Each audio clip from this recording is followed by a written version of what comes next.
Je suis dans la joie d'être là encore en ce moment précis afin de partager et de donner de la parole de Dieu pour accroître notre intimité avec notre Créateur. Nous devons tous comprendre que la chose véritable que le Seigneur veut pour nous, ce que notre Père souhaite pour nous, c'est d'être de vrais adorateurs.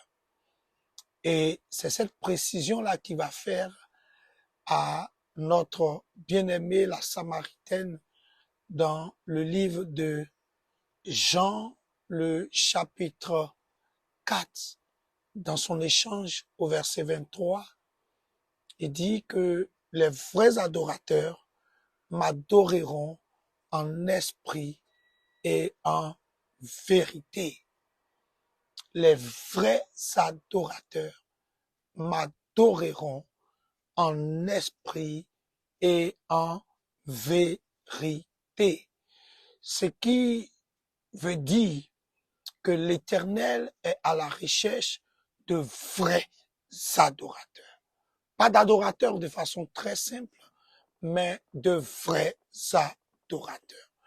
Mon bien-aimé, quand on parle d'adoration, nous devons ensemble comprendre que cela implique des éléments fondamentaux, des éléments de base.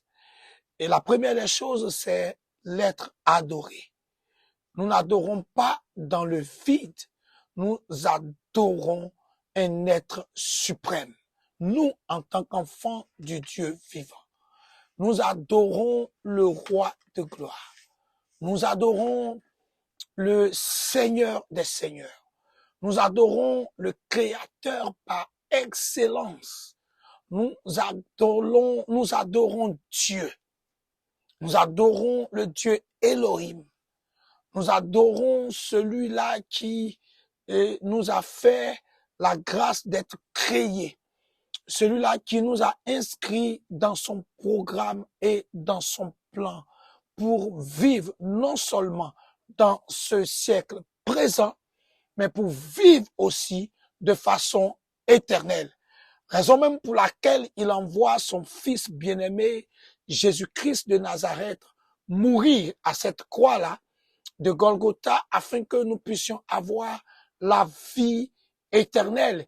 Et il nous rappelle cela après Jean 3, le verset 16, il nous conduit clairement en Jean 10, 10 pour nous permettre de comprendre que lui, il n'est pas comme le voleur, il n'est pas comme l'ennemi qui est venu voler, qui est venu égorger, qui est venu détruire, mais il est plutôt ce Dieu-là qui est venu donner sa vie en rançon pour plusieurs. Il est celui-là qui est venu donner sa vie en abondance. C'est quelque chose de fondamental que nous devons tous comprendre. La vie abondante, la vie en abondance. Donc, cela doit nous faire courir vers une intimité fondamentale, une intimité vraie. Quand tu sais, quand tu reconnais, quand tu réalises que tu as ce Dieu glorieux de ton côté, la première des choses qu'il faut comprendre dans cette intimité, c'est de chercher à le connaître de façon plus ample. L'intimité ne peut pas se développer de façon pratique si nous ne connaissons pas le partenaire avec lequel nous sommes. Nous ne connaissons pas notre partenaire d'intimité. C'est fondamental, c'est capital. Donc, quand nous parlons d'intimité, nous parlons d'abord de connaître l'être adoré. Nous parlons de connaître Dieu. Nous parlons de chercher à le découvrir, cette promesse qui est faite dans le livre de Jérémie. Vous me chercherez, vous partirez et vous me trouverez. Vous me trouverez si vous me cherchez de tout votre cœur. Et je voudrais donc, dans cet échange-là, nous conduire à chercher Dieu de tout notre cœur, parce que notre force, parce que notre puissance, parce que notre gloire, parce que notre grâce, parce que notre bénéfice, parce que notre bénédiction est rattachée à cette intimité. Si vous connaîtrez la vérité et la vérité vous rendra libre. vous connaîtrez la vérité et la vérité vous affranchira. Mais il précise dans le verset 36 de ce même chapitre du livre de Jean 8, si le Christ vous affranchit, vous serez réellement libre. Donc, en fait, la vérité, c'est le Christ. La vérité, c'est une personne. Et c'est la personne du Christ Jésus. Plus nous avançons dans la connaissance de Christ, plus nous courons vers la connaissance de Christ, nous acquérons des choses essentielles qui nous galvanisent, qui nous maintiennent et qui nous permettent de pouvoir plus bénéficier de cette relation. Mais dans cette marche avec le Seigneur, il est fondamental de comprendre que si nous marchons, physiquement, si nous marchons dans la chair, nous ne combattons pas dans la chair. C'est ce que 2 Corinthiens 10, le verset 3 nous permet de savoir. Donc, automatiquement, nous devons comprendre que le voyage dans lequel nous sommes engagés, c'est un voyage spirituel. Donc, pour plaire à Dieu, pour accroître notre intimité, nous devons être des êtres spirituels. Qu'est-ce que être un être spirituel? Qu'est-ce qu'être une personne spirituelle? C'est être une personne qui est constamment portée vers les choses de l'esprit. Portée vers les choses de l'esprit signifie que nous cherchons à déceler la clé. Et cette clé-là de la relation profonde et véritable avec le roi de gloire se trouve dans la parole de Dieu. Nous ne pouvons pas trouver Dieu en dehors de sa parole. Nous ne pouvons pas avoir une intimité véritable avec Dieu en dehors de sa parole. En dehors de sa parole. Nous devons donc plonger nos regards de façon constante et permanente dans cette parole afin de découvrir la volonté de Dieu pour nous.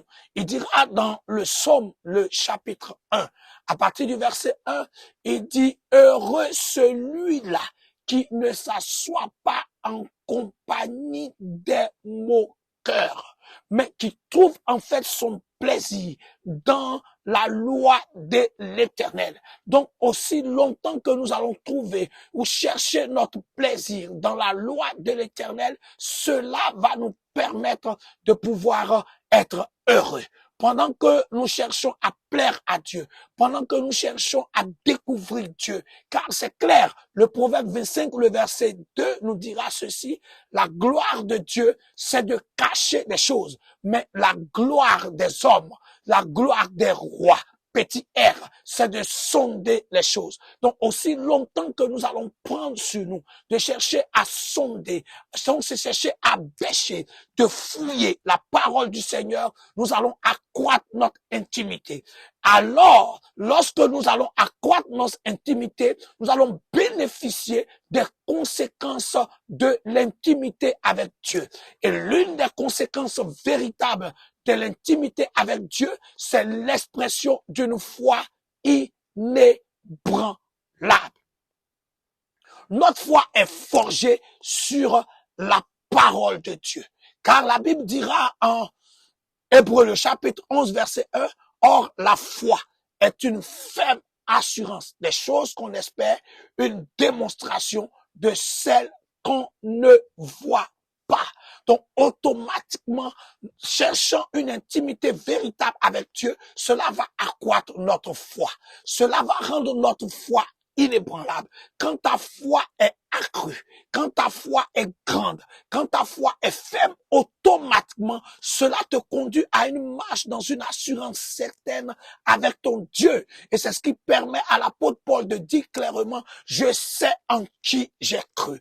Bien aimé, sa foi l'a conduit à un degré d'intimité, un degré d'assurance qui lui permet de déclarer des paroles véritables, des paroles fondamentales avec son Créateur. Je sais en qui j'ai cru signifie que j'ai cette assurance pleine là que ni la mort, que ni la famine, que ni la nudité, que ni les oppressions ne pourront me séparer de ce Dieu-là. Parce que ce qui nous lie à lui, ce qui me lie à lui est plus fort que le manger et le boire. Ce qui me lie à lui est plus fort que un bénéfice humain, matériel, émotionnel. Ce qui me lie à lui, c'est cette assurance pleine-là de ma victoire dans ce siècle présent et ma victoire dans le siècle à venir. C'est un voyage qui a deux formes, qui a deux formules. C'est un voyage qui a deux éléments essentiels, c'est-à-dire que sur la terre des hommes, marchant avec le Seigneur, je suis préservé, je suis protégé, je suis gardé, je suis aimé par mon Créateur. Et dans cette démarche-là, lorsque ma foi me conduit à demeurer intègre dans une marche de sainteté, de sanctification, d'humilité permanente, j'hérite du salut qui est une vie éternelle. Bien-aimé, l'intimité est la chose fondamentale que tout un chacun doit rechercher. C'est la raison pour laquelle l'ennemi combat notre intimité.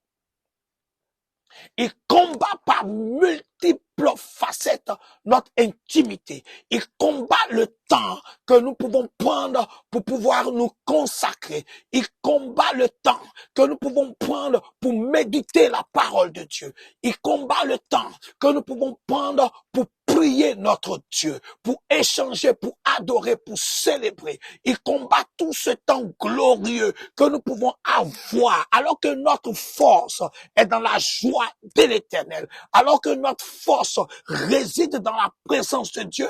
Il dira le psalmiste, mieux vaut 1 heure dans ses parvis que 1000 ailleurs, ce qui sous-entendrait que 1 heure dans les parvis de Dieu, la présence véritable avec le Seigneur, être dans cette présence profonde, échanger avec lui, parler avec le roi de gloire, nous renforce pour des victoires certaines, nous renforce pour un avenir certain, nous renforce pour une grâce certaine. Battons-nous, bien-aimés, afin que l'ennemi ne nous déconnecte pas de notre intimité avec Dieu. Ne prêtons pas le flanc à l'ennemi qui va chercher par maintes facettes à nous déconnecter. Il y a des canaux de déconnexion d'avec notre Dieu. Il y en a plusieurs. Il y a de nombreux canaux de déconnexion d'avec notre Dieu. Les mauvaises compagnies, nous sommes en 1 Corinthiens 15, 33. Il dit, ne vous y trompez pas.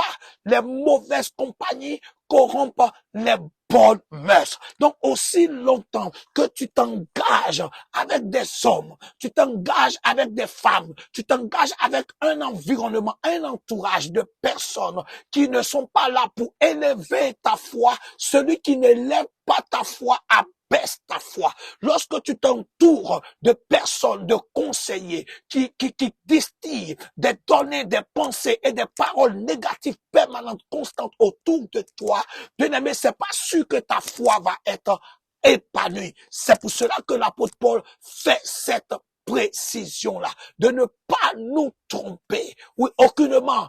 Car les mauvaises compagnies vont corrompre les bonnes mœurs. Les mauvaises compagnies vont nous détourner de la voie de l'Éternel. Les mauvaises compagnies vont nous détourner de la volonté de Dieu. Les mauvaises compagnies vont nous permettre de laisser au diable d'avoir accès en nous. Il est important de préserver nos compagnies, de préserver nos amitiés, sinon de les trier, de les sonder, de les tester, de les tamiser, afin de marcher avec des hommes, marcher avec des femmes qui nourrissent notre âme, marcher avec des hommes, marcher avec des femmes qui nous propulsent, qui nous galvanisent, qui nous encouragent, qui nous valorisent, mais qui aussi nous disent la vérité dans un esprit d'amour et d'affection.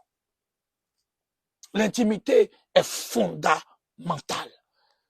En cette année dans laquelle tu te trouves, je pense qu'il est essentiel pour toi de comprendre que sans partenariat véritable avec le roi de gloire, tu ne peux pas être propulsé dans un monde secoué par toute formes et toutes sortes de propositions. Les réseaux sociaux, les médias sont là, de beaux canaux, mais c'est à toi de faire la différence. C'est à toi de tamiser. C'est à toi de faire le tri pour recevoir ou recueillir les choses qui propulsent ton âme, qui propulsent ton adoration, qui propulsent ta consécration, qui propulsent ton service, ton dévouement pour le Seigneur. C'est à ce seul titre-là, c'est avec ce seul moyen que tu pourras voir la gloire de Dieu.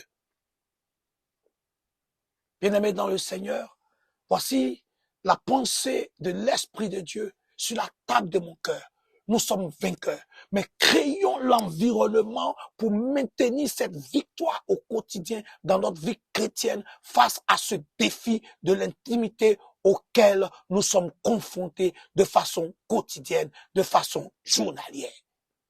Je veux donc t'encourager à réviser tes données dans cette marche afin de voir la gloire de Dieu se manifester dans ta vie. Que le Seigneur te bénisse. Shalom à toi dans ta maison. Paix éternelle sur toi. Nous nous retrouvons, voilà, sous peu, au nom de Jésus-Christ. Amen.